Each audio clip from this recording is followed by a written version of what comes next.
which NYC neighborhood you should live in from someone that's actually done it. I'm only going to be talking about Manhattan because I've only lived in Manhattan, so I'm not the specialist when it comes to Queens or Brooklyn. But I just want to say all the other boroughs are so amazing, and if you're open to it, I highly recommend checking them out too. Now let's get into it. I started out in Murray Hill. I started out at View 34, which is on 34th and 1st. Peep the social distancing sign. It was during COVID. I moved there before COVID in 2019. This was our view. I loved the rooftop. It was amazing. Honestly, being on the east side was so much fun, and Murray Hill was just such a good neighborhood because everyone feels like they're your age. Here was our kitchen. I honestly don't understand why Murray Hill gets such a bad rep. This was my bedroom, my very first NYC bedroom. So we lived in a 1-bedroom with a flex wall. It was such a perfect starter apartment. It was $4,200, which is still very expensive. So $2,100 each. The location was not great because you're like right on the water, but also it was beautiful. But to get to the nearest subway, it was about a 20-minute walk. The nearest subway was the 6 on Park Avenue.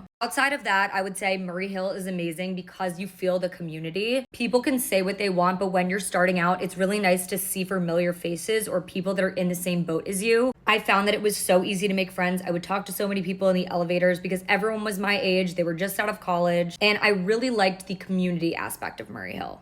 The one other really popular starter place is like East Village or Lower East Side. If you're more of a do-it-yourself kind of girl, I would suggest checking that out. There are not a ton of doorman buildings, but there are a few. They're definitely going to be in the more expensive range. The perks of being downtown in that area are that the nightlife is so popular. Like that is probably where you're going to go out the most often outside of like West Village. I just felt like personally, I'm a little bit of a diva, and I felt like the Murray Hill like doorman experience was more for me. But it really just depends on who you are as a person. Like if you want to be in a 6th floor walk up because you might get a little more space and you want to live with like 3 other friends, that totally makes sense, and I totally get that vibe too. Gonna give an honorable mention to FiDi. I personally don't like the financial district. I find that it's a little bit too far downtown and things close very early. But if you're young, this is a super affordable place to go, and I also find that there's a good community there similar to Murray Hill because there's so many people post-grad living there. These are spots just for my out of college girlies, so let me know if you want me to do a part 2 for the general public.